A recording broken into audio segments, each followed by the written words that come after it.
Olá, hoje a gente vai fazer uma análise bem focada num material específico, sabe? São diálogos, entrevistas com autores e ativistas ateístas aqui do Brasil, principalmente do canal Ativistas Ateus do Brasil, do Marcos Cavalcante, e também do Mente Ateísta, do canal do Jorge Guerra Pires. Isso. Temos conversas muito ricas aqui com Ricardo Russell, Vanderlei Copador, o próprio Jorge Guerra Pires, né?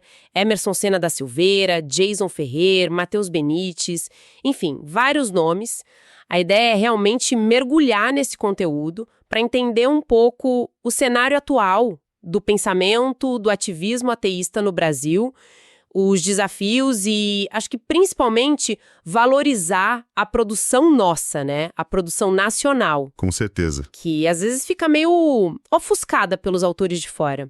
Vamos ver o que essas vozes têm para dizer sobre o nosso contexto aqui. Exato. E o que chama atenção logo de cara, assim, nessas conversas é justamente esse esforço, sabe? De jogar a luz nos autores daqui. O Jorge Pires, o Ricardo Russell, eles comentam isso. Essa percepção de que, bom, a literatura traduzida ainda domina um pouco, né? Sim. Mas que existe uma produção nacional relevante, crescendo, buscando espaço. E que produção, né? Não é só quantidade, mas a variedade é impressionante. Por exemplo, você pega a Revolução Ateísta, do Jorge Guerra Pires, que tenta dar um panorama mais amplo. Aí tem o Emerson Sena da Silveira com o Ateísmo em 7 lições, que já é uma pegada mais didática, né? Sim, sim. E o Matheus Benites, com o que é ser ateu, por que não creio, ele foca muito na argumentação filosófica mesmo. Exato. E tem as análises bem específicas, né? Algumas até polêmicas, digamos. O Vanderlei Codo, por exemplo, em A Bíblia Protofascista, ele vai traçar paralelos ali entre o Velho Testamento e ideologias mais autoritárias. Nossa. O Ricardo Russell, com Espectros do Ateísmo, já investiga umas nuances históricas, tipo a perseguição ao ateísmo na ditadura militar aqui no Brasil.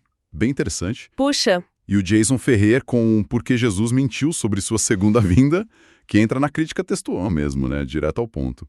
Sem falar na poesia, né? Glorinha, o próprio Marcos Cavalcante. Essa diversidade é fascinante. Esse trabalho do Russell sobre a ditadura, por exemplo, recuperar a visão de gente como o ministro Alfredo Buzaide, que viu o ateísmo como subversivo por natureza, quase sinônimo de comunismo ou ligado ao integralismo, e que tinha que ser combatido pelo Estado. Isso diz tanto sobre a nossa história de intolerância, né? Diz muito. E se conecta, de certa forma, com a análise do Codo sobre o Velho Testamento, né? Ele argumenta que alguns elementos ali, tipo ultranacionalismo, essa ideia de povo escolhido, a ritualização extrema e principalmente essa lógica de desumanizar e eliminar o outro, Sim. como nas ordens para destruir povos inteiros, ele diz que isso encontra ecos em discursos fascistas. Ele usa uns exemplos bem fortes, tipo a história de Juízes 19, para mostrar essa violência que ele vê como intrínseca. É uma leitura bem impactante. E o Codo até faz a ressalva, né? Que Jesus teria uma mensagem diferente nesse ponto, da eliminação física. Isso, ele pondera. Mas ainda assim, ele aponta a falas como eu sou o caminho ou a questão do inferno como algo problemático. Ele até levanta a questão, né? Se certos grupos religiosos hoje não estariam se inspirando justamente nessas narrativas mais duras do Velho Testamento para justificar certas práticas políticas. É uma provocação que fica ali nas fontes, né? E que dialoga com a crítica do Jorge Guerra Pires, mas por um ângulo diferente. O Pires foca muito na questão da desinformação e na crítica à suposta base científica da Bíblia, né? Sim, lembro disso. Ele aponta erros factuais que ele considera claros, morcego classificado como ave, inseto com 4 patas, a terra imóvel, para dizer que, olha, a ideia de inspiração divina literal ou de que a Bíblia é um guia confiável, mesmo antigo, não se sustenta. E ele critica aquele argumento de que, não se pode analisar a Bíblia aos pedaços, né? Ele chama isso de um truque para fugir da crítica. Exatamente. Ou seja, são abordagens diferentes, histórica, textual, factual, mas que acabam convergindo nesse questionamento mais profundo das bases de certas crenças. Perfeito. E essa produção intelectual toda, ela não surge do nada, né? Ela reflete e, ao mesmo tempo, alimenta um movimento de maior visibilidade do ateísmo no Brasil. O Jorge Pires mesmo fala sobre ateus saindo do armário, criando canais, se manifestando mais. É verdade. E o Ricardo Russell nota um interesse acadêmico que está crescendo, principalmente nas ciências da religião, que é a área do Emerson Senna. Embora ainda seja um pouco tímido em outras áreas, como história, talvez. Ele até lembra o trabalho pioneiro do André Cancian, lá em 2002, com Ateísmo e Liberdade. Mas essa visibilidade maior também traz, bom, desafios enormes, né? E aí a gente entra na discussão do ativismo. Um ponto que eu achei muito interessante na conversa do Marcos Cavalcante com o Ricardo Russell é um aparente paradoxo. Parece que o ativismo ateu organizado perdeu um pouco de força justamente quando o ativismo de grupos religiosos se fortaleceu tanto na política. Sim, o Russell fala numa correlação de forças nada favorável. E as fontes trazem exemplos bem concretos que ameaçam a laicidade do Estado, essa separação que deveria existir, né, entre governo e religião. Aquela decisão do STF que validou símbolos religiosos em prédios públicos é um exemplo. O Russell e o Cavalcante ponderam que, na prática, isso meio que só oficializou o que já acontecia. Sim. Mas o sinal que isso passa é que tá liberado, né? Pois é. E tem mais coisa. A criação da tal Medalha de Honra ao Mérito Evangélico pelo Congresso usando dinheiro público, as denúncias de cultos em escolas públicas em vários estados. É um cenário complicado. E cheio de ironias, né? Tipo, a proposta de uma bancada pela laicidade vindo de um pastor, o Henrique Vieira, enquanto a bancada católica foi proposta por um astronauta, o Marcos Pontes.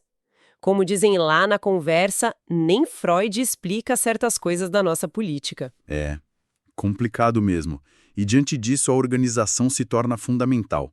As fontes mencionam iniciativas importantes, né? A APCE, Associação dos Ateus do Planalto Central, que promoveu encontros cursos lá em Brasília. Espaços importantes de troca. Sim. E o Movimento Brasil Laico, o MBL, que, bom, não tem relação com aquele outro MBL mais famoso, mas cuja atuação, que o Leandro Oliveira destaca, vai desde denúncias de abuso de poder religioso em eleição até participação em audiência pública, articulação para criar subcomissão de laicidade no Conselho Nacional de Direitos Humanos. E mencionou também o MAB, né? Movimento Ateu Agnóstico Brasileiro, que parece estar em formação, tentando se estruturar, mas organizar isso tudo não deve ser fácil, né? Não, de jeito nenhum.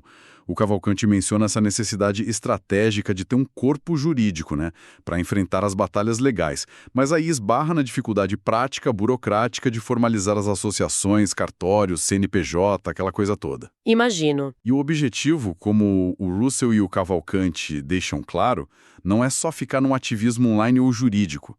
É preciso criar projetos sociais, culturais, que mostrem um lado positivo, construtivo do ateísmo para a sociedade. Só que aí, bom, aí entra outra tensão, né? Que é a percepção de isolamento. Citam aquela frase do Gabriel Coelho: ateísmo é aliado de todos os movimentos progressistas, mas ninguém é aliado do ateísmo. Pesado isso. E o Cavalcante, na conversa com o Codo, aponta a dificuldade de conseguir apoio político consistente, mesmo de setores da esquerda, que, em teoria, deveriam defender laicidade. Por que será, hein? Olha, as fontes não dão uma resposta única, mas sugerem algumas coisas. O estigma ainda é muito forte, né? O Matheus Benites fala como o ateu é frequentemente ligado à imoralidade, ao relativismo. Historicamente, a palavra ateu era usada como xingamento mesmo. Verdade. Sair do armário como ateu ainda é difícil para muita gente, o Jorge Pires relata isso. E mesmo em espaços que deveriam ser mais abertos, tipo academia, centros culturais, ainda existe resistência. O Emerson Senna menciona a dificuldade em pesquisar o tema e o Pires teve aquele lançamento de livro cancelado em Ouro Preto porque era um tema sensível.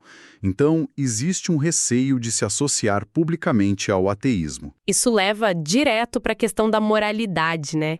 É possível ter ética sem Deus? Esse é um ponto-chave na conversa com o Matheus Benites. Ele busca fundamentos para uma moral ateísta baseada no bem-estar humano, na razão. Menciona até ferramentas como a comunicação não violenta. Sim, e o Emerson Senna também contribui muito aí.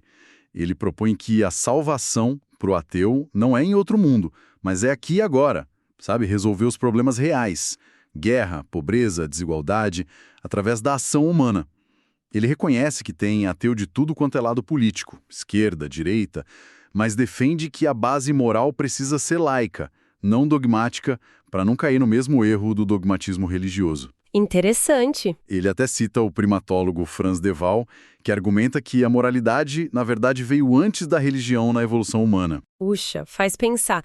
E é interessante ver como essas discussões mais filosóficas se conectam com as trajetórias pessoais que alguns deles compartilham, né? O Vanderlei Codo, por exemplo, ele conta que a experiência negativa dele numa escola católica salesiana foi decisiva. Ele questionou dogmas, foi reprovado em religião, e ele diz que testemunhou hipocrisia, até abusos. Ele chega a mencionar relatos de sexo oral no padre, desvio de dinheiro de campanha. Nossa, são relatos bem fortes, né? E mostram como, para alguns, o ateísmo não é só uma posição intelectual fria, mas uma reação a experiências bem concretas com a religião institucionalizada. Exato. Já o Evandro Ximenes conta uma história diferente. Ele virou ateu lendo a Bíblia. Foi desafiado por amigos evangélicos, foi estudar o texto e começou a achar o que ele considerou contradições lógicas, morais, tipo mortos que voltam, duas versões da criação, Jesus falando que trouxe a espada. Curioso isso, né? Virar ateu pela própria leitura crítica do texto sagrado. Pois é. E o Jorge Guerra Pires, que veio de uma origem menos religiosa, mas teve uma passagem pela Igreja Batista, que o fez questionar rituais, ele também fala daquele medo inicial de se assumir ateu, o que reforça de novo esse ponto do estigma social que a gente falou. Exato. E esse estigma muitas vezes se baseia em puro desconhecimento ou em caricaturas, né? Por isso a importância dessas críticas mais específicas que a gente encontra nas fontes, que tentam desconstruir certas narrativas. Já falamos da análise do Codo sobre o Velho Testamento, do Pires sobre as inconsistências científicas da Bíblia. Sim, e tem também a crítica do Jason Ferreira à profecia da segunda vinda de Jesus, né? Ele argumenta com base em passagens como Lucas 21, que Jesus prometeu voltar ainda na geração dos discípulos dele. Como isso não aconteceu, o Ferrer conclui que foi uma promessa não cumprida, basicamente uma mentira. É uma crítica bem direta à credibilidade de Jesus como profeta. Sim, e isso complementa o debate sobre o problema do mal que o Matheus Benites levanta. Como explicar tanto sofrimento no mundo, especialmente o sofrimento animal que parece gratuito, se existe um Deus todo-poderoso e bom? É a grande questão, né? Para Benites, o ateísmo oferece uma resposta mais coerente, talvez. Ele também critica a valorização da fé cega, sabe? Cita aquela passagem de João: bem-aventurados os que não viram e creram, como algo problemático do ponto de vista da razão. Ok, então. Ufa, percorremos bastante coisa aqui, né? Vimos um panorama dessa produção intelectual ateísta brasileira, com autores indo da história e filosofia até a crítica textual e bíblica. Isso. Analisamos o ativismo, os avanços, mas também os desafios enormes que o contexto político e social impõe, principalmente as ameaças à laicidade. Que são muitas. E tocamos nas bases éticas, nas críticas específicas que esses pensadores fazem à religião. O que fica muito claro para mim é a importância dessas vozes serem brasileiras. Elas não estão só ecoando argumentos de fora. Elas estão pensando o ateísmo, a laicidade, a partir da nossa realidade, com as nossas contradições, nossos desafios políticos específicos, nossa história. E existe uma tensão óbvia entre a busca por diálogo, por respeito, que vários autores mencionam, Sim. e a dureza da realidade, o estigma, a oposição organizada, a censura velada que o Pires sofreu. Navegar essa tensão é o grande desafio atual, me parece. Com certeza.